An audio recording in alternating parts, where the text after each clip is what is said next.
야고보서 3장 1절로 12절까지 말씀. 제가 말씀을 읽을 때에 9절, 10절, 11절, 12절은 함께 읽을 수 있기를 바랍니다. 9절, 10절, 11절, 12절을 함께 읽습니다. 내 형제들아, 너희는 선생된 우리가 더 큰 심판을 받을 줄 알고 선생이 많이 되지 말라. 우리가 다 실수가 많으니 만일 말에 실수가 없는 자라면 곧 온전한 사람이라 능히 온몸도 굴레에 씌우리라. 우리가 말들의 입에 재갈 물리는 것은 우리에게 순종하게 하려고 그 온몸을 제어하는 것이라. 또 배를 보라. 그렇게 크고 광풍에 밀려가는 것들을 지극히 작은 키로서 사공의 뜻대로 운행하나니 이와 같이 혀도 작은 지체로되 큰 것을 자랑하도다. 보라, 얼마나 작은 불이 얼마나 많은 나무를 태우는가. 혀는 곧 불이요 불의의 세계라. 혀는 우리 지체 중에서 온몸을 더럽히고 삶의 수레바퀴를 불사르나니 그 사르는 것이 지옥불에서 나느니라. 여러 종류의 짐승과 새와 벌레와 바다의 생물은 다 사람이 길들일 수 있고 길들여 왔거니와 혀는 능히 길들일 사람이 없나니 쉬지 아니하는 악이요 죽이는 독이 가득한 것이라. 이것으로 우리가 주 아버지를 찬송하고 또 이것으로 하나님의 형상대로 지음받은 사람을 저주하나니 한 입에서 찬송과 저주가 나오는도다. 내 형제들아, 이것이 마땅하지 아니하니라.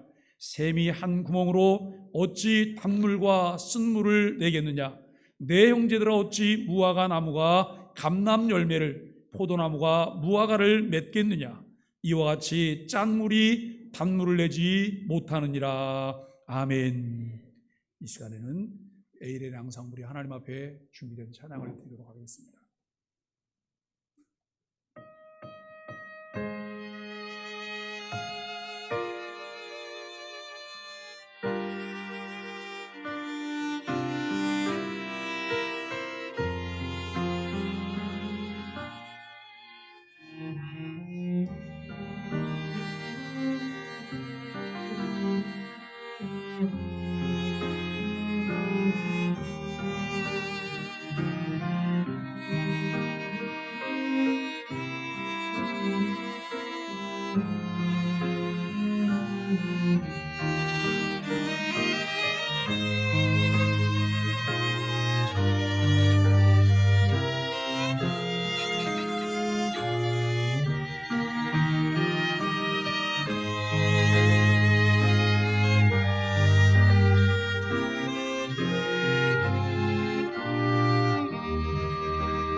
우리는 지난주와 같은 본문을 함께 살펴보면서 삶 전체를 지배하는 말이라고 하는 주제로 오늘도 함께 말씀을 나누게 됩니다. 참된 경건과 말은 분리할 수 없는 관계라는 것을 지난주 말씀을 통해 묵상해 보았습니다.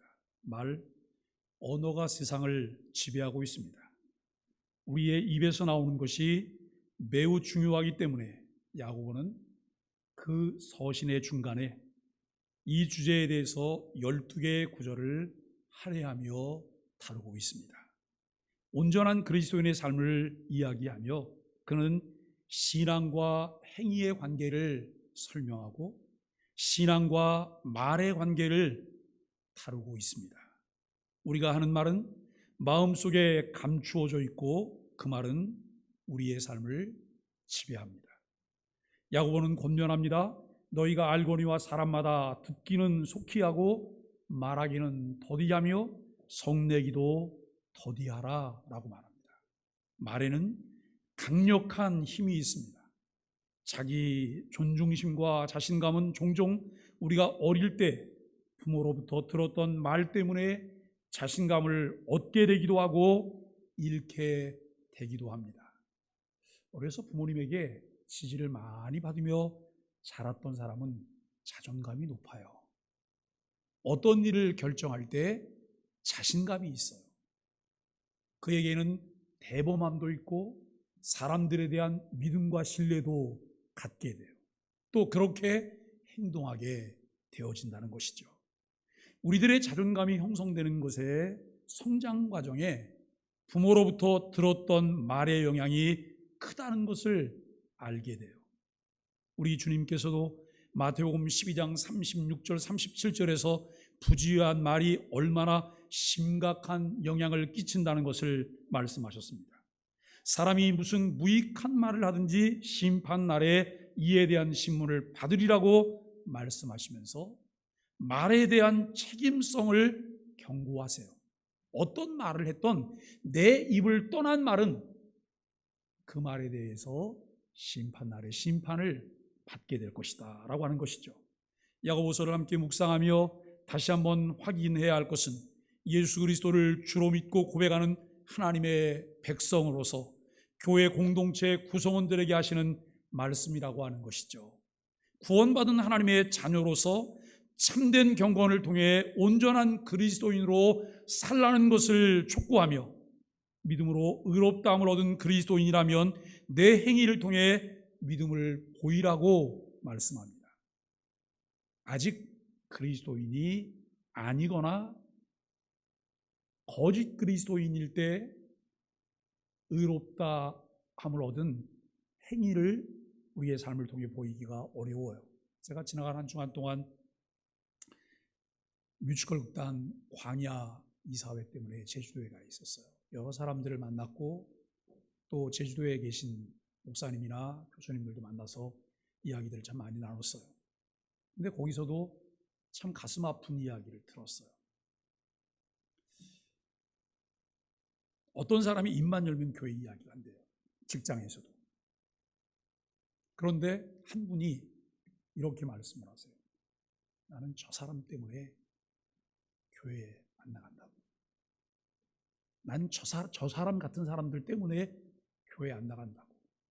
말은 매일 교회 얘기를 하고 빤질나게 교회에서 제일 잘하는 것 같이 얘기를 하는데 행위와 말은 하나도 도움도 안 되고 유익도 안 되는 그런 말만 하고 다닌다고. 정말 비수를 꼽는 말이잖아요. 이게 내 말이 아닐까 생각을 해보게 되는 거예요. 내 말이 아닐까. 오늘 우리는 우리의 삶을 통해서 내가 뭘 보일 수 있을까? 이제 신앙과 말의 관계를 통해서 참된 경건, 온전한 그리스도인으로 살아가는 사람의 열매를 보이라는 말씀입니다. 예수 믿고 온전한 그리스도인으로 회복되는 것을 보일 수 있는 열매는 두 가지입니다. 하나는 1절로 12절 오늘 본문이 다루고 있는 말에 대한 열매예요. 예수 믿게 되었다면, 예수 믿고 변화된 새 사람이 되었다면 무슨 열매를 내놓으라고요? 말에 대한 열매를 내놓으라는 거예요. 다른 하나는 13절로 18절에 참된 지혜에 대한 열매를 말하고 있어요. 세상 사람과 똑같은 가치관과 세상 사람과 똑같은 세계관과 세상 사람과 똑같은 탐욕을 가지고 사는 세상에 약삭빠르고 간사한 지혜가 아닌 성령의 열매를 맺을 수 있는 하늘의 신령한 지혜를 보이라는 거예요. 야고보는 우리의 혀가 선용될 수 있음과 악용될 수 있음을 말하고 있어요. 똑같은 입이에요. 그런데 이 입에서 사람을 살릴 수도 있고 사람을 죽일 수도 있다는 거예요. 잘 다듬어진 언어들을 사용하는 사람들과 달리 다듬어지지 않아서 원색적인 언어들은 논쟁을 만들어내고 자신과 공동체를 파괴해요. 오늘 본문이 우리들의 혀에 대해서 3가지 진술을 하며 2가지 예화를 사용하고 있어요. 첫째는 길들여진 언어는 길을 지도해 준다라고 하는 거예요. 관리가 가능한 언어는 우리가 하는 말이 아니라 타는 말의 굴레나 배의 키처럼 매우 기능적이다라고 하는 거예요. 그것은 우리들이 가야 할 길로 인도해 줄 뿐만 아니라 삶의 방향으로 이끄는 데 도움을 줍니다. 길들여지지 않는 야생마는 누군가를 위해 아무것도 할 수 없을 뿐 아니라 오히려 해를 끼칠 수 있습니다. 그러나 굴레를 씌우고 사람들에 의해서 길들여질 때 말은 온갖 종류의 목적에 유용하게 사용될 뿐만 아니라 큰 도움을 준다는 거예요. 지난 주간에 우리 어르신들이 제주도 여행을 했죠. 제주도 여행을 하면서 가이드를 통해 그런 말을 들었어요. 제주도에 귤나무가 처음 들어올 때 그 귤나무를 처음 가지고 온 사람이 선교사라는 거예요. 서귀포시에 선교사가 처음 들어와서 1년 동안 서귀포 사람들의 삶을 들여다보니까 너무 가난하고 너무 어렵고 그래요. 그러니까 여러분, 그 당시에 섬 사람들이 뭘 해서 먹고 살겠어요? 너무 가난하잖아요. 그런데다가 남자들은 수는 적고 여자들은 많고, 남자들은 나가서 배 타고 나가서 죽기도 하고 여러 가지 또 이제 일들이 많았잖아요. 이런 걸 보면서 이분이 1년간 기후를 다 조사해서 데이터를 냈어요. 선교사님이. 그리고 일본에 있는 학자에게 그 자료를 보내면서 여기 사람들이 너무 어려운데 이들에게 도움을 줄 만한 뭐가 없겠느냐라고 물었어요. 그랬더니 일본에 있는 학자가 이런 정도의 기후라면 귤나무를 재배해보는 게 좋겠다. 그래서 귤나무 몇 그루를 가지고 들어온 게 처음 시작이라는 거예요. 여러분, 이 귤이 뭐 귀하니까 비싸게 팔렸고 효자 노릇을 했잖아요. 그래서 귤나무 몇 그루가 있으면 그 귤농사를 지면서 자녀들 대학을 보냈대요. 그래서 그 나무를 귤나무라 그러지 않고 대학나무라 그랬대요. 그런데 지금은 애물단지가 된 거예요. 여러분, 귤도 한 50종류가 된대요. 그거 아세요? 각기 다른 귤이 50종류가 된다는 거예요. 그런데 이게 애물단지가 됐어요. 옛날에는 귤농사를 지면 부자라고 얘기를 했어요. 근데 지금은 제주 사람들은요, 땅을 사지 않는데요. 제주 사람들이 뭘 하냐면 말을 산대요. 그래서 말을 몇 필 가지고 있다 그러면 부자라 그런대요. 말은 버릴 게 없대요. 말은 죽으면 그 뼈까지 다 갈아갖고 그걸 여러분 유용하게 사용을 한다 그래요. 오늘 여러분, 말은 잘 길들여질 때 사람들에게 유용하게 사용되어질 수 있다는 거예요. 둘째, 다듬어지지 않은 언어는 논쟁을 일으키며 자신과 공동체를 파괴해요. 야고보는 혀가 선용될 수 있음을 이야기한 후에 악용될 수도 있음을 말해요. 논쟁적인 언어가 일으키는 파괴력은 간단하지 않다는 거예요. 야고보는 이것을 설명하기에 불과 독을 예로 사용해요. 혹시 여러분 집에 가면 부부싸움을 잘 하시는 분들이 계세요? 부부싸움을 잘 하시는데 그분들이 싸우실 때 꼭 존댓말을 쓰시면서 싸우세요? 여보, 당신 이렇게 하셨잖아요. 왜 이렇게 하셨어요? 그러시면서 싸우시나요? 말 함부로 하잖아요. 그죠? 화가 나면 존칭도 없고, 그리고 거친 말, 나쁜 말들도 막 사용을 하게 되잖아요. 그런데 여러분, 야고보는 불과 독을 예로 들어 설명을 해요. 불은 작은 것이지만 모든 것을 불사를 수 있어요. 독사의 독처럼 길들이지 않은 혀는 모든 것을 일시에 파괴하기도 한다라고 하는 것을 알게 돼요. 셋째는 투쟁적인 언어는 기만적이에요. 아프리카 인디언들은 투쟁적이고 기만적인 언어를 묘사할 때 갈라진 혀라고 하는 용어를 사용했어요. 그런데 이 갈라진 혀라고 하는 용어를 사용할 때 이 말의 의미는 그냥 일구이연하고 있다는 거예요. 한 입 갖고 두 말 하는 거죠. 오늘 본문 9절로 12절에서는 같은 문제를 이야기하고 있습니다. 야고보는 사람이 주님께서 자신을 위해 행하신 것 때문에 주님을 찬양하다가 다음 순간 이웃을 저주하는 행위에 대해 이야기를 해요. 사람의 이런 행위는 자기를 속이는 것이라고 야고보는 설명을 해요. 거짓을 말하고 비방하며 험담을 늘어놓는 언어는 기만적입니다. 과학 문명이 발달하여 불가능할 것이 없는 것처럼 보이는 이 시대에 정교하고 세밀한 기계를 다루지만 아직까지 못하는 것이 자기 자신을 길들이지 못하는 거예요. 인간이 제 아무리 노력한다 해도 혀를 길들이기는 어렵습니다. 교육을 해도 마음을 고쳐먹어도 안 돼요. 우리 여러분 욕 잘하는 사람들 있잖아요. 욕 잘하는 사람들. 저 사람 참 천박한 사람이야. 그런데 욕 잘하는 사람, 천박한 사람, 무식한 사람이야. 이 말이 같은 걸까요? 아니더라고요. 예? 우리 시대의 최고의 지성인이라고 말하는 사람들이 입에 욕이 붙어 있어요. 이거 참 부끄러운 일이잖아요.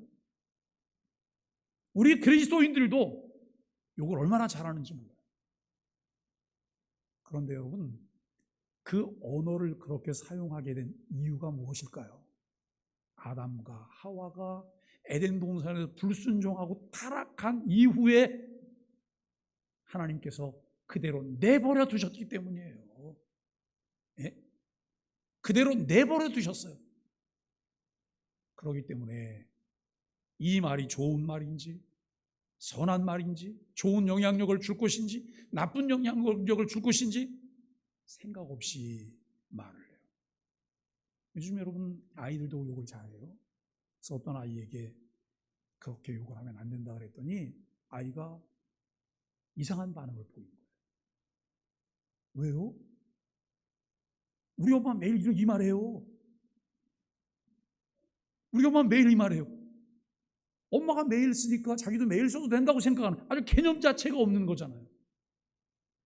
그런데 우리에게 그런 게 너무나 많아요. 우리가 여러분 굳게 결심하고 마음을 고쳐먹으면 언어가 달라질까요? 어느 정도는요. 이것은 오직 초자연적인 변화를 통해서만 가능해요. 예수 그리스도만이 우리로 하여금 자신을 통제하게 하시고 우리의 언어를 건설적이며 정직하고 사랑이 넘치게 만드실 수 있습니다. 그분의 은혜가 아니라면, 그분의 도움이 아니라면 불가능한 것이죠. 그 은혜에 의해서 천천히 꾸준히 계속 훈련하는 습관이 필요해요. 훈련하셔야 돼요. 언어 훈련하셔야 되고, 내가 여러분 사용했던 말 중에 후회가 될 만한 말은 하지 마셔야 되고, 말을 해야 될까 말아야 될까 라고 생각이 들었을 때는 어떻게 하셔야 돼요? 속히 하셔야 되죠. 아니요, 그 말은 안 하시는 게 더 은혜가 될 거예요. 예수님을 구주로 믿고 난 후 우리의 삶에 나타나는 변화는 죄인이 의인으로 신분의 변화와 함께 우리 안에 우리를 거룩하게 하는 성령께서 내주하심으로 죄 오염으로부터 벗어나는 점진적 성화를 사모하게 됩니다. 바울은 에베소서 4장 23절과 24절에서 오직 너희의 심령이 새롭게 되어 하나님을 따라 의와 진리의 거룩함으로 지으심을 받은 새 사람을 입으라고 말씀합니다. 예수 그리스도 때문에 근본적으로 심령에서부터 새로워질 것을 말씀하고, 이제는 남에게 해를 끼치지 말고 도리어 선을 행하며 은혜를 끼칠 것을 말씀합니다.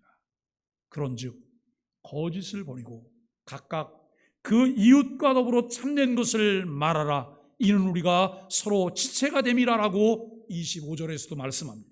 무릇 더러운 말은 입 밖에도 내지 말고 오직 덕을 세우는 데 소용되는 대로 선한 말을 하여 듣는 자들에게 뭘 끼치게 하라고요?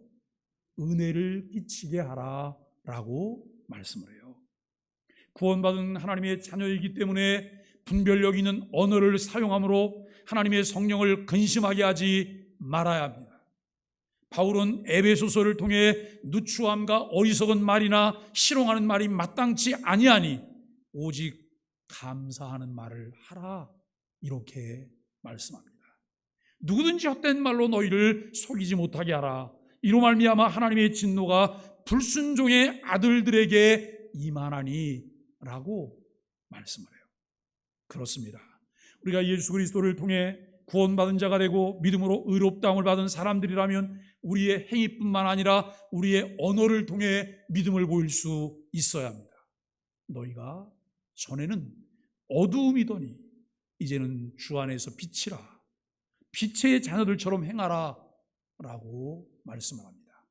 요즘 우리 아이들 풋살팀에 나오고 또 주일학교에도 이제 나오는 아이가 있어요. 4학년인가 그래요. 근데 이 아이가 어느 날 막 놀다가 뭐라고 말하면 자기는 어둠의 자식이 돼요. 제가 얘가 이 말이 무슨 말인지 알고 그 말을 하나 모르고 그 말을 하나 몇 번 제가 확인했어요. 자기는 어둠의 자식이 돼요. 그래서 저도 그 아이를 볼 때마다 야 어둠의 자식아, 제가 이렇게 불렀어요. 어둠의 자식. 아무렇지도 않은 거야 아이가. 이 말이 무슨 말인지도 모르고.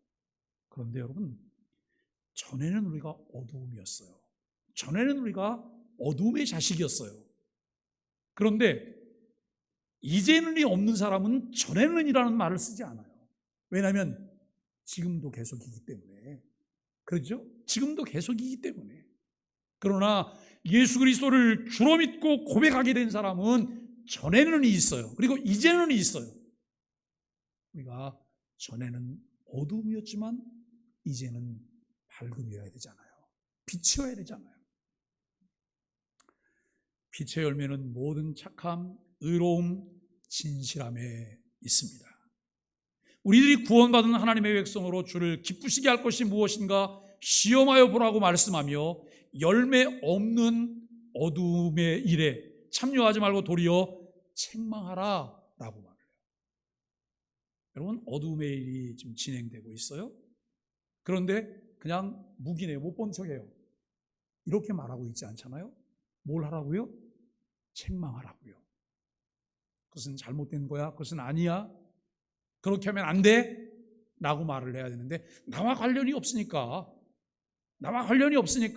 나는 못 본 척하는 거예요. 이것은 빛의 자녀들의 삶이 아니라는 거예요. 예수 그리스도를 주로 믿고 구원받은 자가 되었는데 여전히 언어의 문제가 해결되지 못한 경우를 만나게 돼요. 어떤 분이 이런 말씀을 하시더라고요. 목사님, 저는 교회를 가고 싶어도 아직 정리되지 않은 게 있어서 교회를 못 가겠어요. 근데 여러분, 그 말을 들은 대부분의 목사는 알아요. 아하, 이분이 그 문제가 있구나. 무슨 문제예요? 담배 문제, 술 문제. 그럼 제가 그러시냐고 잘 끊고 오시라고 그렇게 말씀드릴까요? 아무 걱정하지 마세요. 그냥 오세요. 주일날이면 여러분 양치도 막 하고 그다음에 은단도 먹고 그리고 그냥 향수도 막 뿌리고 그렇게 오셔도 목사에게는 개코입니다, 여러분. 기가 막히게 알아요. 그런데 그것 때문에 얼굴 찌푸리지 않아요. 왜요? 그게 그분의 현주소잖아요. 그분이 조금 지나면 이렇게 말씀하실 거예요. 전에는 그 말씀을 하시게 될 거예요. 그거 얼마나 큰 은혜예요? 그런데 그것을 기다려주지 못하고 참아주지 못하면 그분은 그냥 지금은이에요. 지금은. 술도 마찬가지입니다, 여러분. 그리고 교회를 다니지만 여전히 입이 걸어요. 그래서 입이 거른데 그 거친 말하는 것을 마치 자랑처럼 생각한다고 하는 것은 내 마음에 거기에 대한 개념이 없으신 거잖아요. 그러죠? 우리가 여러분 참 예수 그리스도를 믿고 난 이후에 내가 구원받은 자로서 언어가 정말 언어도 구속되었을까? 언어도 우리가 회복되었을까? 이 부분을 고민해 보아야 될 것입니다. 덕담보다는 욕설이 더 많은 사회, 칭찬보다는 핀잔과 폄하와 모독이 더 넘치는 사회, 그곳이 우리가 사는 현 시대, 현 사회입니다. 교회는 어떨까요? 교회가 말을 절제하고 말을 정화하여 제대로 사용한다면 교회 안에서 겪는 여러 가지 잡음도 줄어들 것입니다. 아마 언어를 잘 사용하면 교회들이 겪는 문제의 90%는 없어질 거예요. 90%는. 야고보는 삶에 끼치는 말의 부정적인 피해를 지옥에서 나오는, 즉 사단에게서 나오는 것이라고 규정해요. 내가 하고 있다고 생각하잖아요. 그런데 지옥에서, 사단에게서 그 말이 나오고 있다는 거예요. 나는 버젓이 나도 모르게 이 마귀의 언어를 운반하는 도구와 통로 노릇을 내가 하고 있다는 거예요. 그렇다면 혀를 잘 다스리지 못하는 사람은 거룩한 교회에서 선생의 직분이나 가르치는 직분을 맡을 수 없다고 하는 것은 자명하죠. 그런 것은 일반 그리스도인들 사이에서 가르치는 사람들이 아니더라도 마땅히 금해야 한다라고 하는 것입니다. 혀를 길들여 악을 말하지 못하게, 불의를 뱉어내지 못하게 할 수는 없을까요? 혀를 길들인다고 하는 것은 곧 말을 조절하는 것을 의미해요. 그리고 말을 만들어내는 인간의 마음을 통제하는 것을 뜻해요. 야고보는 이것이 쉽지 않고 어렵다는 것을 이렇게 말을 해요. 여러 종류의 짐승과 새들, 벌레, 해물은 길들일 수 있다고 해요. 그러나 혀는 길들여지지 않는다는 거예요. 혀에서 쉬지 않고 악이 나오며 죽이는 독이 나와요. 말의 문제는 혀의 문제예요. 또 마음의 문제임을 안다면 우리는 이곳에서 야고보가 말하는 근본 의도를 다시 한번 강조할 필요가 있다는 것이죠. 야고보를 믿는 모든 사람들은 그의 형제들이에요. 예수님을 믿는 사람들임을 전제하고 있어요. 교회 공동체 안에 있는 구원받은 사람들이라는 거예요. 예수님을 믿고 하나님을 의지하는 사람들이라면 이렇게 해서는 안 된다는 것입니다. 지옥불에서 나오는 삶을 태우는 불꽃으로 성도들의 혀, 말, 성도들의 삶을 색칠할 수는 없어요. 명목상 그리스도인, 무림한 그리스도인이 아니라 행함이 있는 믿음을 가진 자로 말을 다스리고 그 말을 통해 하나님을 기쁘시게 하는 사람이 참된 경건의 사람일 뿐만 아니라 온전한 그리스도인이 되어가는 하나님 나라의 백성들입니다. 예수 그리스도를 주로 믿고 하나님의 형상을 회복하며 선한 일을 위해 지음받은 사람으로서 삶의 목적이 무엇인지를 분명하게 아는 사람들이 가져야 될 사람의 태도와 언어들을 생각해 봅니다. 욕을 하고 상스러운 표현을 사용하는 것은 그 가르침이 어떤 효과를 자아낸다 하더라도 거룩한 백성인 성도들에게는 어울리는 것이 아니에요. 여러분, 우리 한국교회 130~140년사 그 역사 속에는 욕을 잘하는 목사님도 있어요. 혹시 여러분도 기억하고 계세요? 제 머릿속에도 2분 정도가 대표적으로 욕 잘하는 목사님으로 남아있어요.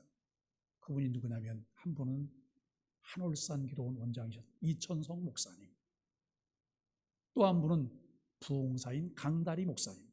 다 이분들은 이 땅에 계시지 않아요. 그 욕을 들으면서 욕이 은혜가 된다고 말해요. 여러분, 그분의 다른 말씀들이 은혜가 되는 것이고, 그 다른 것들이 은혜가 되다 보니까 욕도 그냥 잘 받아주니까 은혜가 되는 것이지, 그 욕이 무슨 은혜가 돼요. 우리 한국 사람들은요, 한만 500년을 보냈기 때문에 이 마음속에 맺힌 게 많아요. 그리고 욕도 많아요.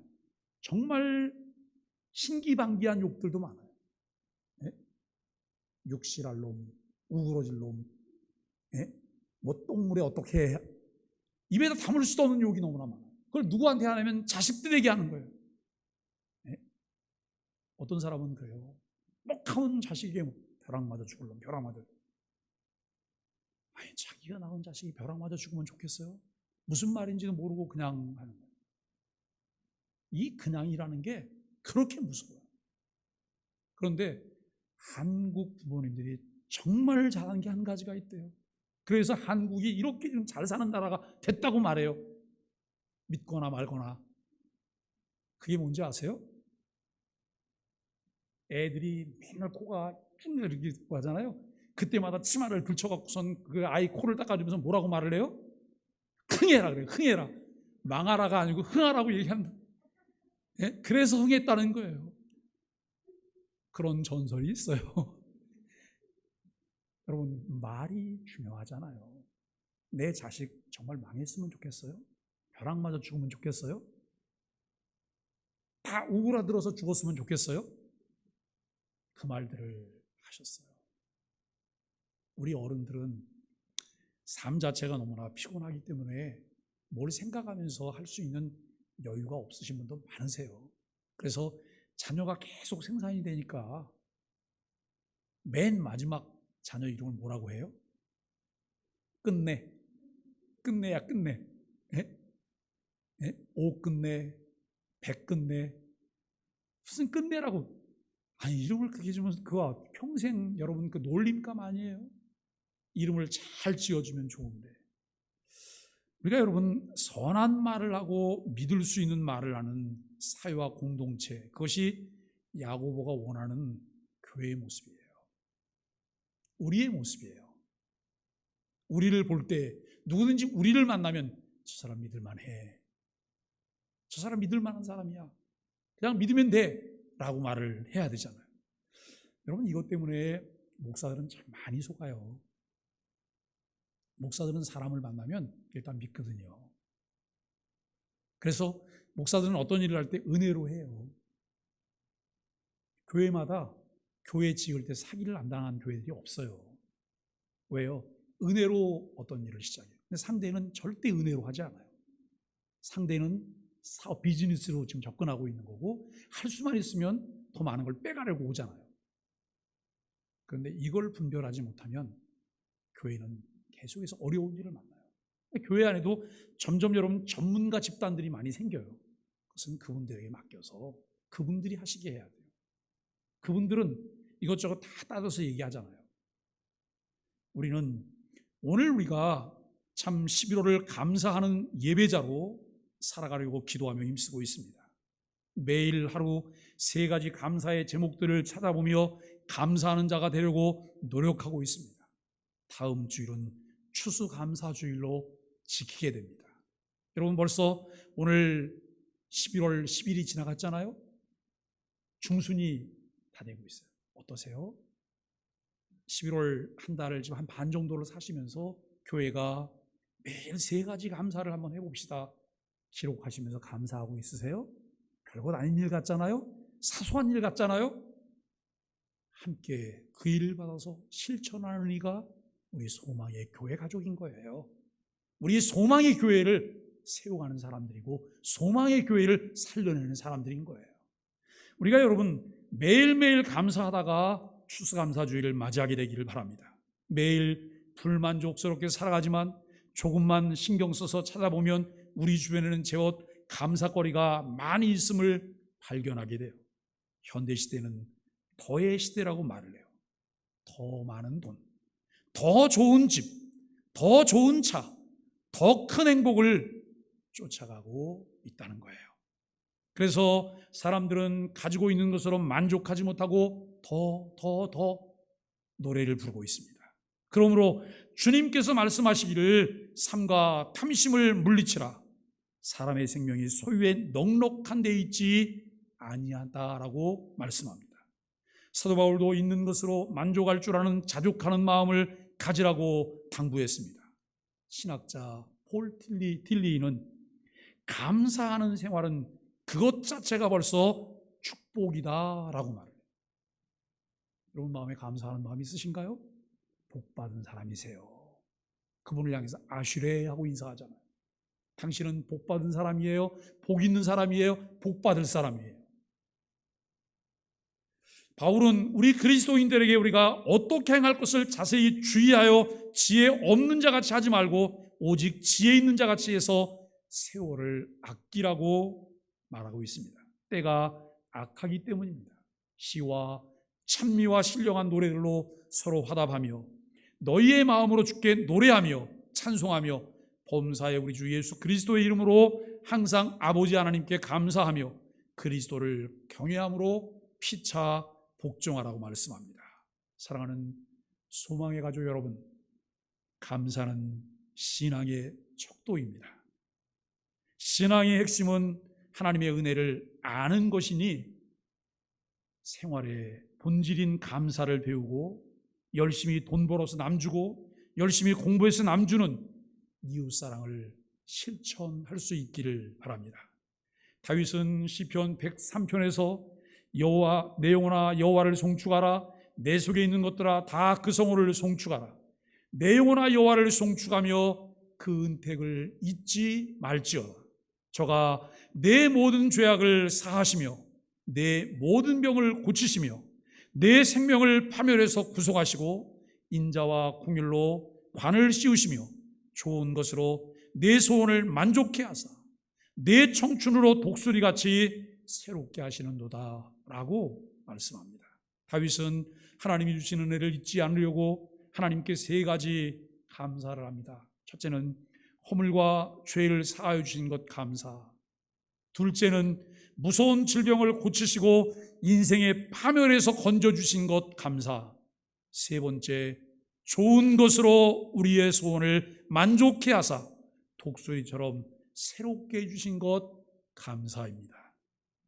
어떤 생각, 어떤 말은 우리의 삶을 긍정적으로 변화시키기도 하지만 어떤 생각, 어떤 말은 우리의 삶 전체를 삼키며 피폐하게 만들기도 합니다. 다음 주 추수감사주의를 앞두고 잃어버렸던 감사를 회복할 수 있기를 바랍니다. 참된 경건과 신앙의 척도가 되는 감사의 말이 우리의 삶 전체를 지배하게 합시다. 감사와 사람을 살리는 믿음의 말을 사용하면서 우리가 진정 구원받은 예수 그리스도의 참된 제자임을 만방에 선포하는 소망의 지체들이 되기를 예수 그리스도의 이름으로 간절히 축복합니다.